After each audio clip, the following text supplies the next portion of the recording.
We begin our celebration in the name of the Father, the Son, and the Holy Spirit. Amen. The Lord be with you. And with your spirit.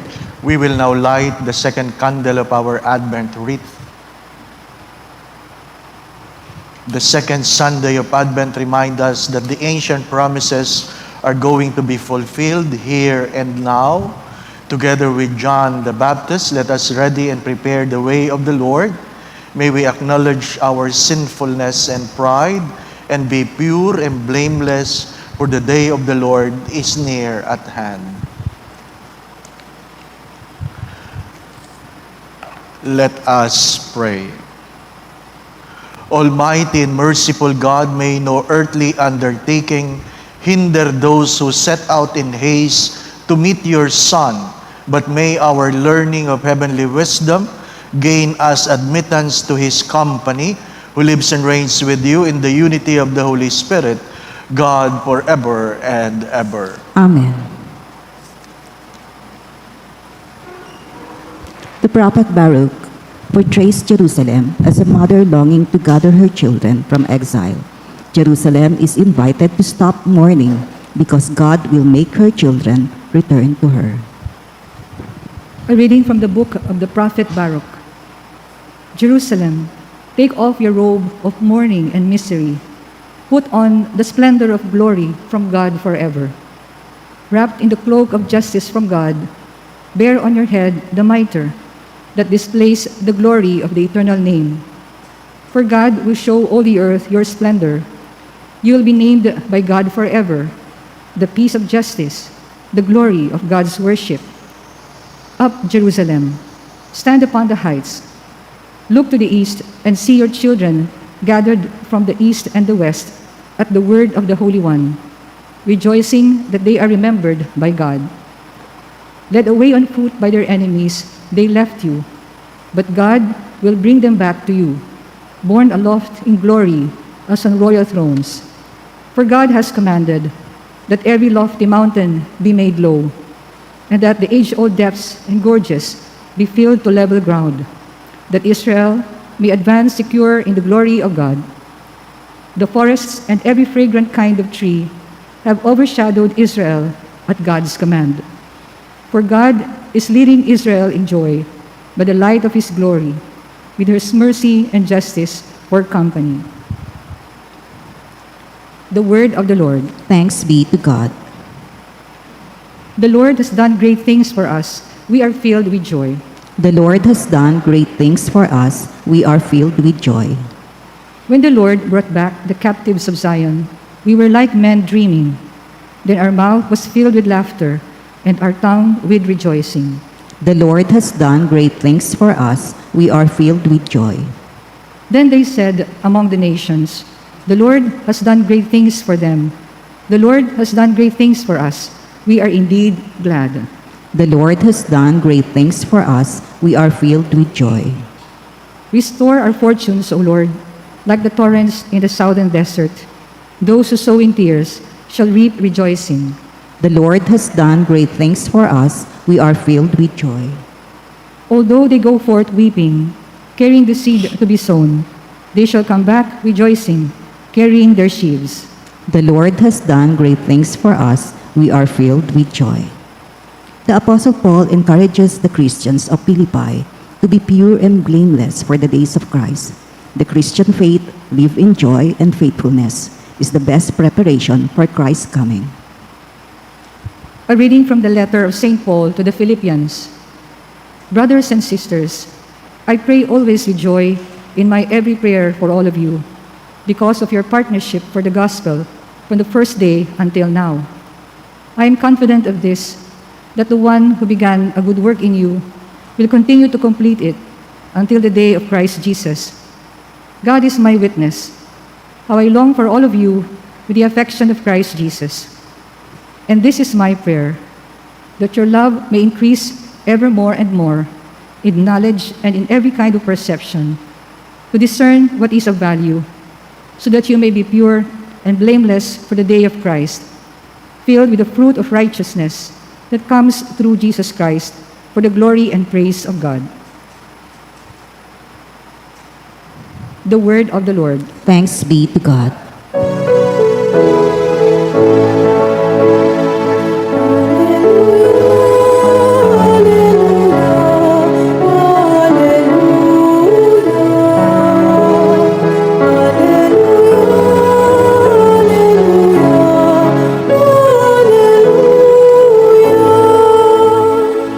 Prepare the way of the Lord, make straight his path.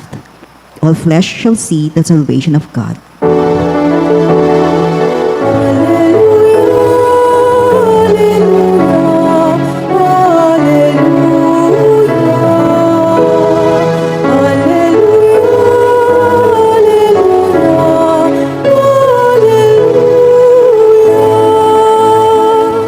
The Lord be with you. And with your spirit. A reading from the Holy Gospel according to St. Luke. Glory to you, O Lord.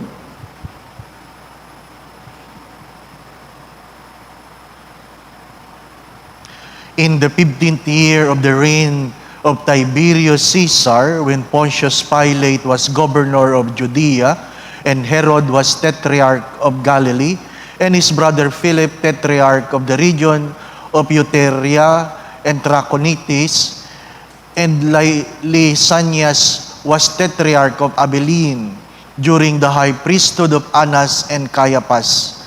The word of God came to John, the son of Zechariah, in the desert. John went throughout the whole region of the Jordan, proclaiming a baptism of repentance for the forgiveness of sins. As it is written in the book of the words of the prophet Isaiah, a voice of one crying out in the desert, prepare the way of the Lord, make straight his path, every valley shall be filled, and every mountain and hill shall be made low. The winding roads shall be made straight, and the rough ways made smooth, and all flesh shall see the salvation of God.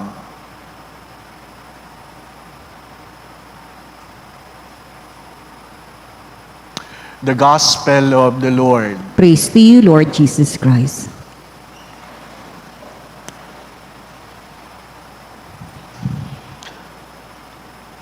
There are times then when you completed your task, it brings you a certain experience of fulfillment in joy.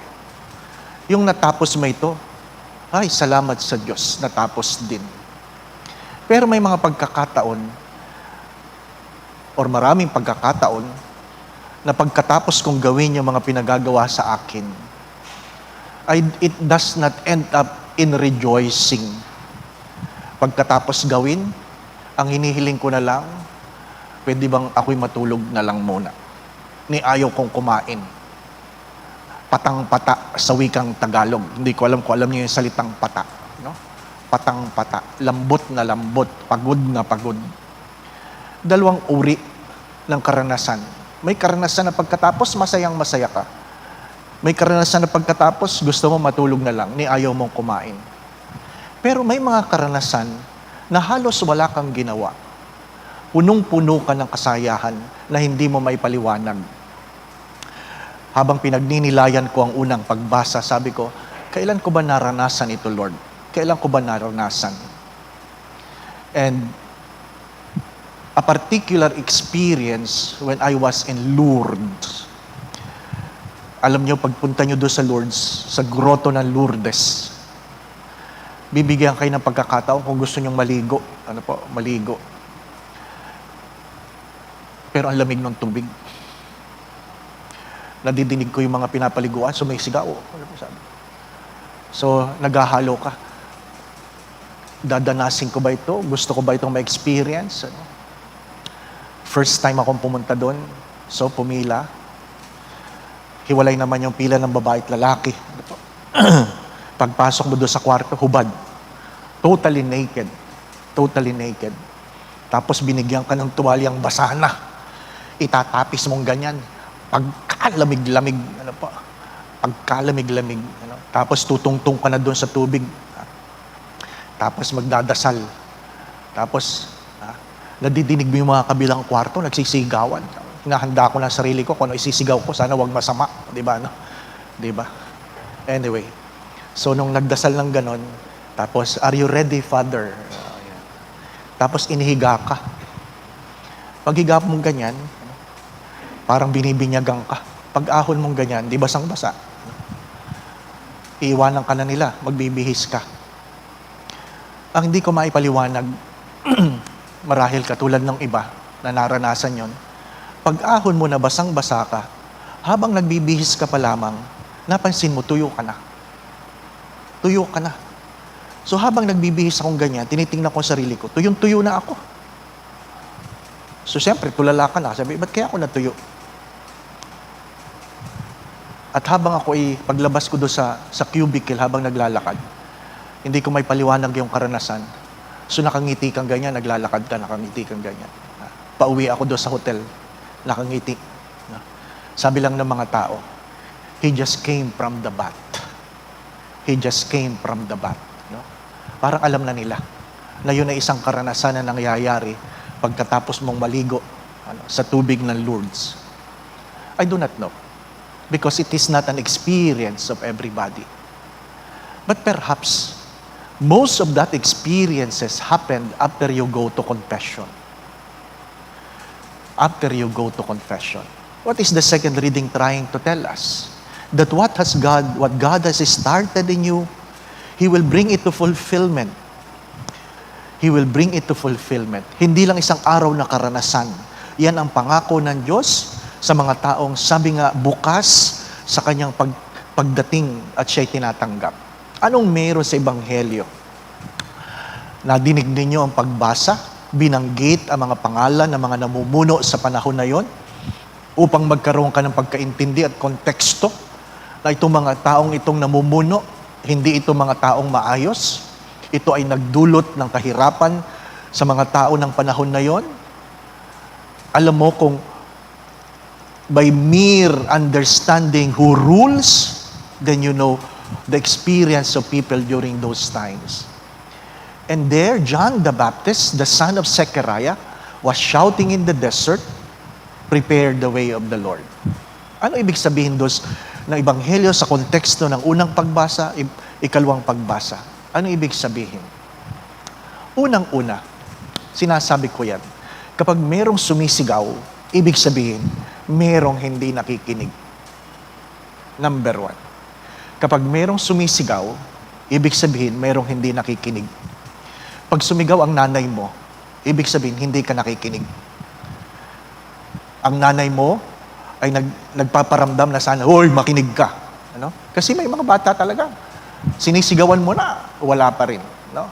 Kailangan sigawan. So kapag merong sumisigaw, merong hindi nakikinig. Pag sumigaw si Mrs. kay Mr., ibig sabihin hindi nakikinig si Mr. Pag sumigaw si Mr. kay Mrs., ibig sabihin si Mrs. bingi. Pag may sumisigaw, merong hindi nakikinig. Sumisigaw ang propeta dahil hindi lahat nakikinig. Pero ano sinasabi ni St. John the Baptist? Prepare the way of the Lord in the desert. In the desert. Para mas madaling maintindihan, ilagay natin sa konteksto sa panahon ngayon. Ano ba ang purpose ng farm to market road? Anong purpose ng farm to market road? Anong purpose? Para yung iyong mga tinanim makarating sa palengke. Hindi po ba? Kaya namahal ang mga gulay kasi ang hirap makarating ng mga gulay papunta sa palengke. Sino ang nagpagawa ng kalsada? Yung bang magsasaka ang nagpapagawa ng kalsada papunta sa palengke? Hindi. Tungkulin ng gobyerno ang magpagawa ng kalsada mula sa palengke papunta sa farm. You prepare the road, so that you will receive. Mga minamahal na mga kapatid, ikaw ang magbubukas ng iyong kalooban sa Diyos. Unang-una, sabi nga, happiness is a choice, joy is a gift. You can be happy and you can be miserable if you so decide. But the gift of joy is a gift only God can give you. But you have to be open. Will I experience it if I have not tried to take the bath? No. What I will only have are stories. Ang meron lang ako ay kwento. Kwento ng mga taong galing doon. Pero naranasan ko ba? Hindi. Kung hindi ko trinay, hindi ko mararanasan. Nung naranasan ko, alam ko ang pakiramdam. Kung hindi ka mangungumpisal, ang mayroon ka lang kwento. At patuloy ka sa iyong kalungkutan, dala ng iyong kasalanan. Ikaw ang magbubukas ng kalooban sa Diyos. Paano magkakaroon ng kaganapan kung walang simula? Ay wala. There must be a beginning so that there can be a fulfillment of what God has promised to you. Mahirap yung marami sa atin na bubuhay lang sa kwento ng ibang tao. Madalas ko yung sinasabi, kung wala kang kwento, wala kang kwenta. Pero, marami sa atin nabubuhay lang sa chismis. Ang ganda sana ng pangalang Marites, no? Kaya lang, sinira na.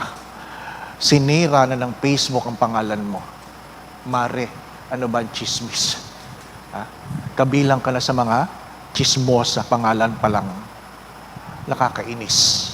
Mga minamahal na mga kapatid, ano ang isinisigaw sa iyo ng Diyos na ayaw mong pakinggan? Ang Diyos ay dumadating sa mga taong bukas sa kanyang kalooban. God can only say, prepare the way. Why do you prepare the way? Because someone will come. Why do you prepare the way? Because someone will come. You can never ask the question, why you did not come? And the question that will be asked to you, did you prepare the way? Hinanda mo ba? Hinanda mo ba? Mahirap yung wala kang ginagawa, umaasa ka. Madalas ko rin yan sinasabi, hindi bali nang humingi ng walang natatanggap, kaysa wala kang natanggap, kasi hindi ka naman talaga humihingi. Marami sa atin ang ganon. Sinasabi natin, ay, alam naman ni Lord yun. Alam lahat ng Diyos. Pero hindi, sabi nga, nagbibigay ang Diyos sa mga taong wala namang hinihingi, upang wala kang dahilan para sayangin ang ibinigay sa iyo ng Diyos.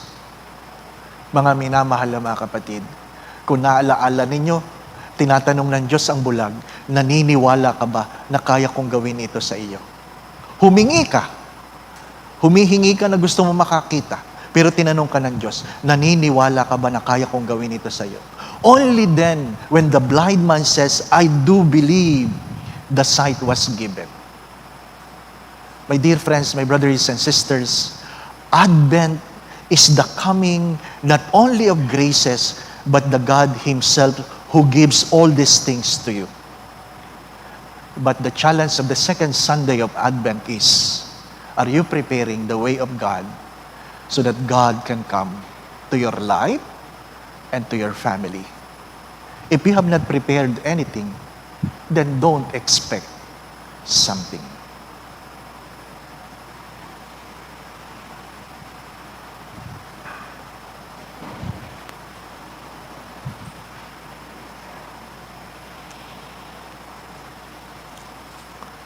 Let us now profess our faith. I believe in one God, the Father Almighty, maker of heaven and earth, of all things visible and invisible. I believe in one Lord Jesus Christ, the only begotten Son of God, born of the Father before all ages, God from God, light from light, true God from true God, begotten not made, consubstantial with the Father. Through Him all things were made. For us men and for our salvation, He came down from heaven. And by the Holy Spirit was incarnate of the Virgin Mary and became man. For our sake He was crucified under Pontius Pilate. He suffered death and was buried, and rose again on the third day in accordance with the Scriptures. He ascended to heaven, and is seated at the right hand of the Father. He will come again in glory to judge the living and the dead, and His kingdom will have no end. I believe in the Holy Spirit, the Lord, the giver of life, who proceeds from the Father in the Son, who with the Father in the Son is adored and glorified, who has spoken through the prophets. I believe in one holy, Catholic, and Apostolic Church. I confess one baptism for the forgiveness of sins, and I look forward to the resurrection of the dead and the life of the world to come. Amen. Longing for the Lord's coming, let us now turn to our Heavenly Father to help us prepare the way of the Lord. And every petition, let our response be, Lord, graciously hear us. Lord, graciously hear us. For church leaders and missionaries, may they have the zeal and courage to go out of their comfort zones and reach out to those who are in the peripheries. We pray. Lord, graciously hear us. For government officials and those who are in public office, may they shun corruption and their selfish interests and promote peace, justice, love, and equality instead. We pray. Lord, graciously hear us. For the victims of the COVID-19 pandemic, may they find healing and spiritual nourishment from the true healer, Jesus Christ, our Savior. We pray. Lord, graciously hear us. For our handicapped brethren and those who are suffering from AIDS, may they have recourse and consolation in our God, who is always with us and in us. We pray. Lord, graciously hear us. For our departed brothers and sisters, may they enjoy the company of Christ with his angels and saints in God's kingdom. We pray.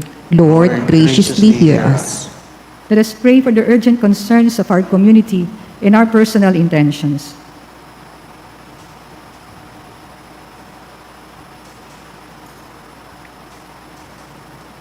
We pray. Lord, graciously hear us. God, our loving Father, level the mountains of our pride and hate so that love and forgiveness may truly reign in our hearts as we await the coming of Christ, your Son, our Lord. Amen.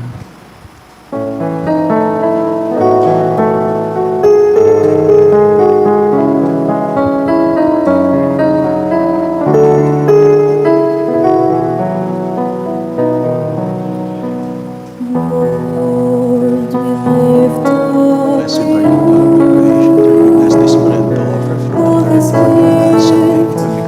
offer fruit for we still in this watery wine, we come to share with you Christ of We will drink this saving cup and feel your presence, as we offer this bread and as we bring you this wine.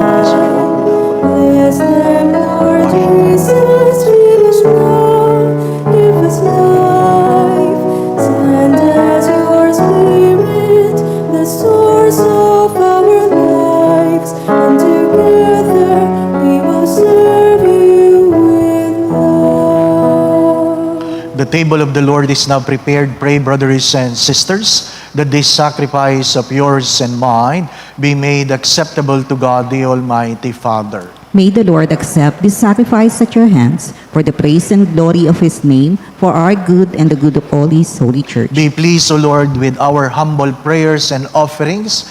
And since we have no merits to plead our cause, come, we pray, to our rescue with the protection of your mercy through Christ our Lord. Amen. The Lord be with you. And with yours, Lift up your hearts. we lift them up to the Lord. Let us give thanks to the Lord our God. It is right and just. It is truly right and just, our duty and our salvation, always and everywhere to give you thanks, Lord, Holy Father, Almighty and eternal God, through Christ our Lord. For He assumed at His first coming the lowliness of human flesh, and so fulfilled the design you formed long ago, and opened for us the way to eternal salvation, that when He comes again in glory and majesty, and all is at last made manifest, we who watch for that day may inherit the great promises in which now we dare to hope. And so with all the angels and archangels, with thrones and dominions, and with all the hosts and powers of heaven, we sing the hymn of your glory, as without end we acclaim.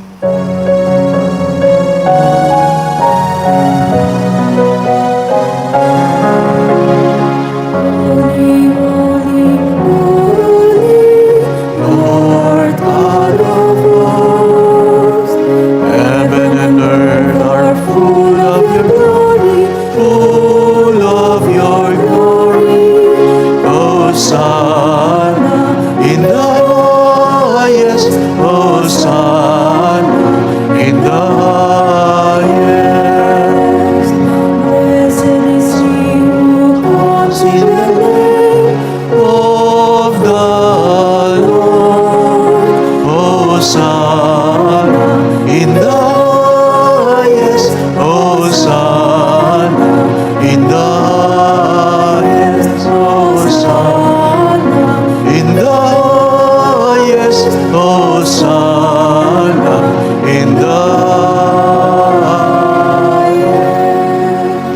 For those who cannot kneel, I invite that you put your hands over your chest as a sign of reverence in our devotion to the Holy Eucharist.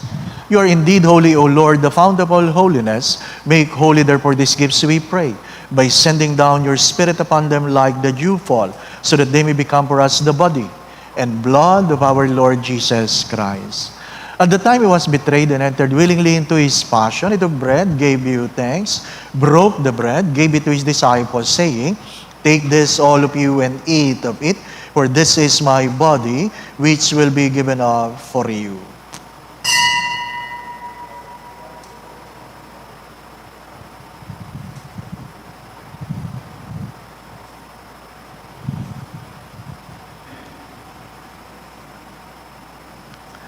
In a similar way, when supper was ended, he took the chalice and once more gave you thanks, gave the chalice to his disciples, saying, "Take this, all of you, and drink from it, for this is the chalice of my blood, the blood of the new and eternal covenant, which will be poured out for you and for many for the forgiveness of sins. Do this in memory of me."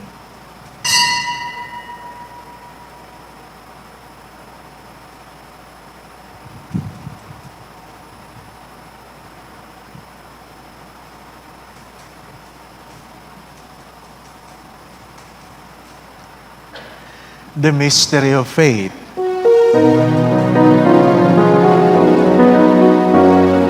we eat this bread and drink this cup, we proclaim your death, O Lord, until you come again. Until you come again, we proclaim your death, O Lord. Therefore, as we celebrate the memorial of his death and resurrection, we offer you, Lord, the bread of life and the chalice of salvation, giving thanks that you have held us worthy to be in your presence and minister to you. Humbly we pray that partaking of the body and blood of Christ, we may be gathered into one by the Holy Spirit. Lord, remember your church is spread throughout the world and bring her to the fullness of charity, together with Francis, our Pope, Jose, our Bishop, all the bishops and all the clergy.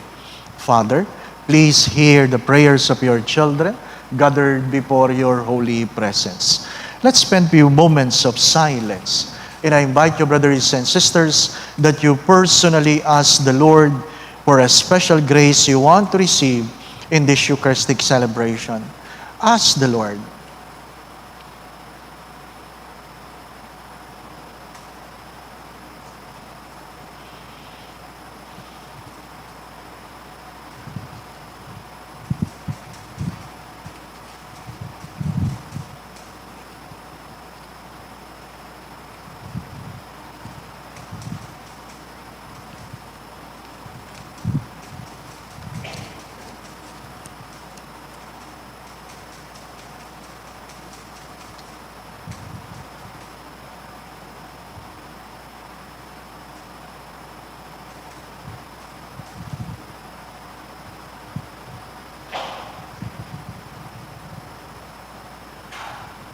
Remember also all our brothers and sisters who have fallen asleep in the hope of the resurrection, and all who have died in your mercy, welcome them into the light of your face. Have mercy on us all, we pray, that with the Blessed Virgin Mary, Mother of God, with Saint Joseph, her most chaste spouse, with the blessed apostles, with Santa Maria Goretti and all the saints of please you throughout the ages, we may merit to be co-heirs to eternal life, and may praise and glorify you through your Son, Jesus Christ. Through him and with him and in him, O God, Almighty Father, in the unity of the Holy Spirit, all glory and honor is yours forever and ever.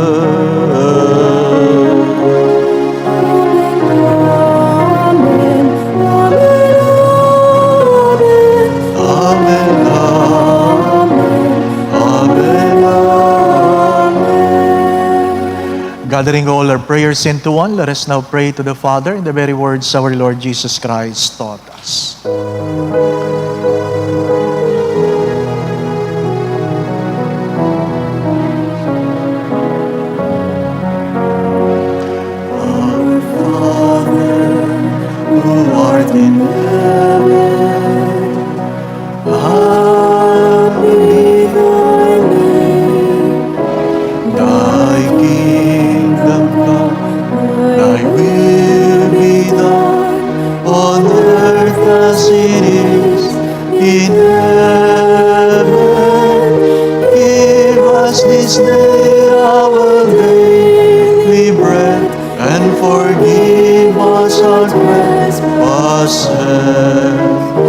as we forgive those who trespass against us, and lead us not into but deliver us from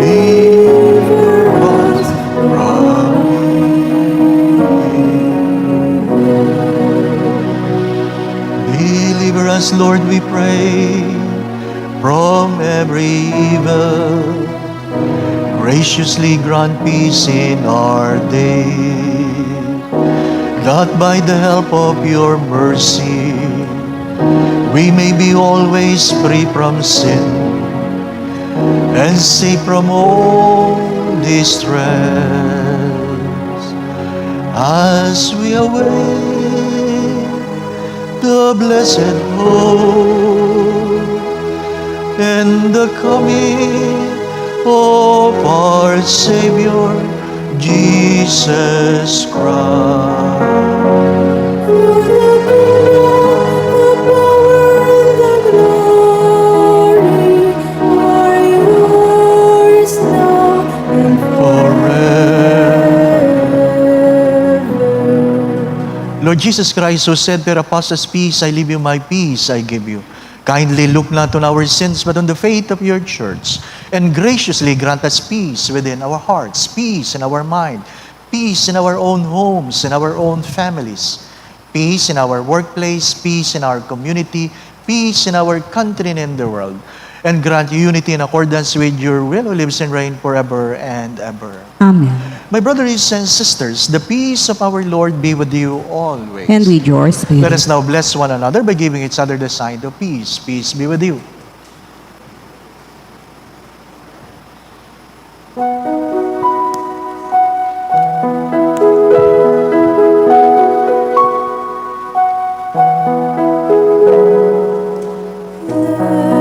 Lamb of God, you take away the sin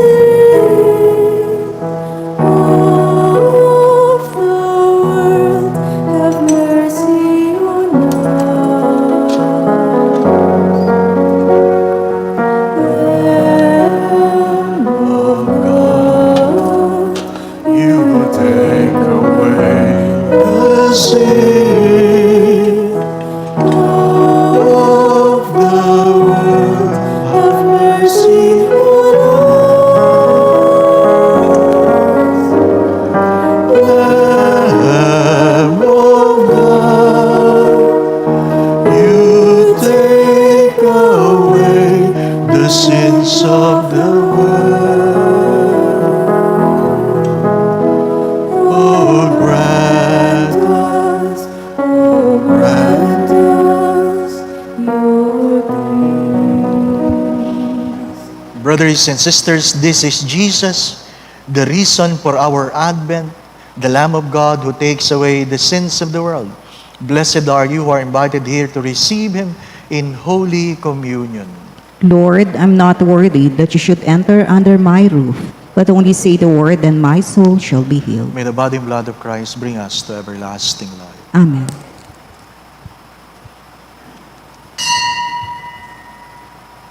An act of spiritual communion. My Jesus, I believe that you are present in the most holy sacrament. I love you above all things, and I desire to receive you into my soul. Since I cannot at this moment receive you sacramentally, come at least spiritually into my heart. I embrace you as if you were already there, and unite myself wholly to you. Never permit me to be separated from you. Amen.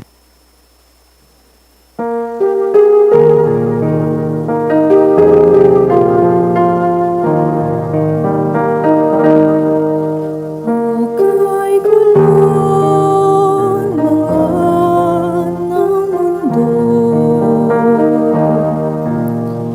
hirap sa guna at lungkot, kaya't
Let us pray the prayer of Padre Pio Petrocina. Stay with me, Lord, for it is necessary to have you present so that I do not forget you. You know how I easily abandon you. Stay with me, Lord, because I am weak and I need your strength, that I may not fall so often. Stay with me, Lord, for you are my life, and without you I am without fervor. Stay with me, Lord, for you are my light, and without you I am in darkness. Stay with me, Lord, to show me your will. Stay with me, Lord, so that I hear your voice and follow you. Stay with me, Lord, for I desire to love you very much and always be in your company. Stay with me, Lord, if you wish me to be faithful to you. Stay with me, Lord, for as poor as my soul is, I want it to be a place of consolation for you, a nest of love. Stay with me, Jesus, for it is getting late in the days coming to a close, and life passes, death, judgment, eternity approaches. It is necessary to renew my strength so that I will not stop along the way, and for that I need you. It is getting late and death approaches. I fear the darkness, the temptation, the dryness, the cross, the sorrows. Oh, how I need you, my Jesus, in this night of exile. Stay with me tonight, Jesus, in life with all its dangers. I need you. Let me recognize you as your disciples did at the breaking of the bread, so that the Eucharistic communion be the light which disperses the darkness, the force which sustains me, the unique joy of my heart. Stay with me, Lord, because at the hour of my death, I want to remain united to you, if not by communion, at least by grace and love. Stay with me, Jesus. I do not ask for divine consolation because I do not merit it, but the gift of your presence. Oh yes, I ask this of you. Stay with me, Lord, for it is you alone I look for, your love, your grace, your will, your heart, your spirit, because I love you, and ask no other reward but to love you more and more. With a firm love, I will love you with all my heart while on earth, and continue to love you perfectly during all eternity. Amen. Let us pray.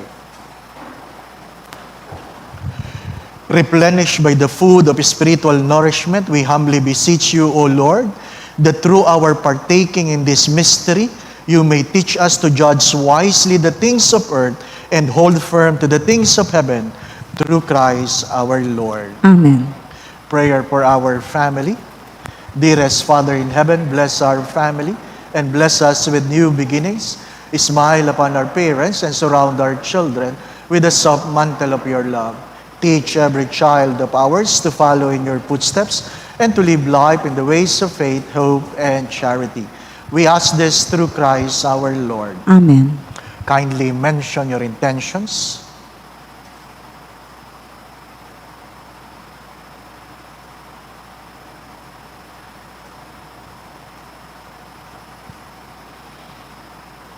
Our Father, who art in heaven, hallowed be thy name. Thy kingdom come. Thy will be done on earth as it is in heaven. Give us this day our daily bread, and forgive us our trespasses, as we forgive those who trespass against us. And lead us not into temptation, but deliver us from evil. Amen. Hail Mary, full of grace, the Lord is with you. Blessed are you among women, and blessed is the fruit of thy womb, Jesus. Holy Mary, Mother of God, pray for us sinners, now and at the hour of our death. Amen. Glory be to the Father, and to the Son, and to the Holy Spirit. As it was in the beginning, is now, and ever shall be, world without end. Amen. Mary, Mother of God, Pray for us. Saint Joseph, Pray for us. Santa Maria Goretti, Pray for us. please rise. December 8 is a holy day of obligation. On that day, instead of 7 o'clock Mass, or we only have a 7 o'clock Mass on weekdays, on December 8, we will have another 12:15 and 5 o'clock in the afternoon Masses. So sa December 8 po, tatlo po ang misa natin sa parokya, 7 a.m., 12:15, and 5 o'clock in the afternoon. Our Paris Advent Recollection will be this coming Saturday after the 5 o'clock anticipated Mass. Today, every first Sunday of the month, we bless all those who are celebrating their birthday for the month. Meron po bang magbe-birthday ng December dito? May I ask that you come forward so we can pray for you.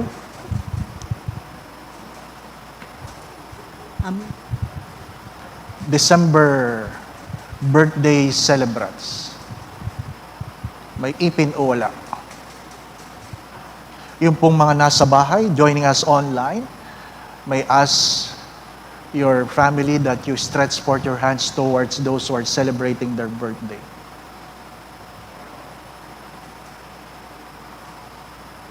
Wala na po. May ask everyone to stretch forth your hands towards our brothers and sisters who are celebrating their birthday. Ama namin mapagmahal, narito po ang iyong mga anak, kilala mo ang bawat isa sa kanila. Alam mo po ang kanilang mga pagkatao, alam mo ang kanilang mga pagtawa at pagluha, ang kanilang mga kahinaan at kalakasan, ang kanilang mga kabiguan at tagumpay, alam mo rin ang kanilang mga pangarap, hindi lang para sa kanilang mga sarili, kundi para sa kanilang mga mahal sa buhay. Batid mo ang kanilang mga pinagdadaanan ngayon. Narito sila, taglay ang kanilang mga pasasalamat at pagdulog, dala ng kanilang mga kaarawan kung saan kanya-kanya nilang ipagdiriwang ito sa buwan ng Disyembre. Itinataas ko po sila sa inyo, Panginoon. Hipuin mo sila. Nawa po ay palagi mo silang ingatan, ilayo mo sila sa lahat ng uri ng kapahamakan. Palagi mo silang pagkaluban ng kalakasan, kalusugan, at kung meron man sa kanilang may karamdaman, nawa po'y pagkaluban mo sila ng kagalingan.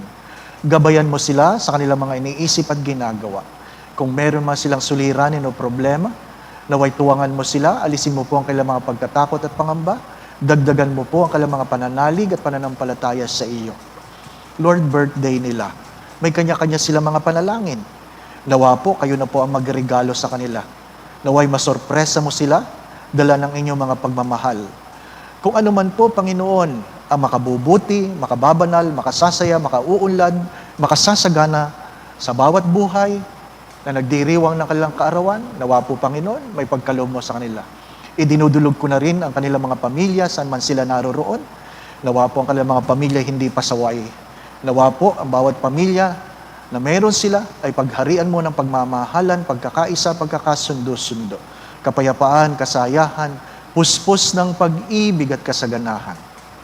Sa tulong at panalangin mga banal, lalong-lalo ng mahal na Biren, gayon din si San Jose, ang tapat niyang esposo at aming patron, Santa Maria Goretti.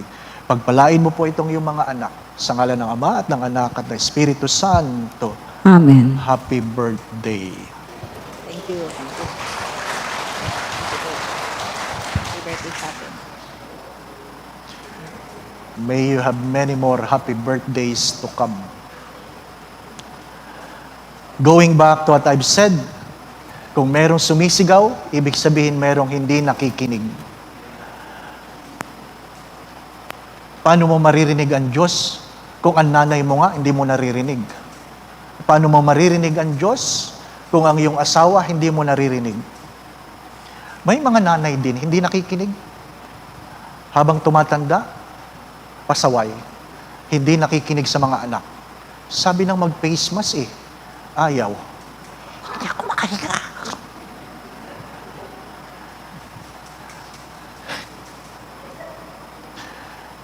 Yung mga nanay, tatay, huwag kayong pasaway. Ano po? Kung hindi nyo naririnig yung kausap nyo sa harap, paano nyo maririnig ang Diyos? Ang Diyos ay darating sa mga taong kung saan ang daan para sa Kanya ay inyong pinaghahandaan. The Lord be with you. And with your spirit. Bow your heads and pray for God's blessing. May the Almighty and merciful God, by whose grace you have placed your faith in the first coming of His only begotten Son, and yearn for His coming again, sanctify you by the radiance of Christ's advent, and enrich you with His blessings all the days of your life. Amen. As you run the race for this present life, may make you firm in faith, joyful in hope, and active in charity. Amen. So that rejoicing now with devotion at the Redeemer's coming in the flesh, you may be endowed with the rich reward of eternal life when He comes again in glory. Amen. And may Almighty God bless you and your family, the Father, the Son, and the Holy Spirit. Amen. We go now in peace to love and serve the Lord. Thanks be to God. Ingat po palagi. God bless.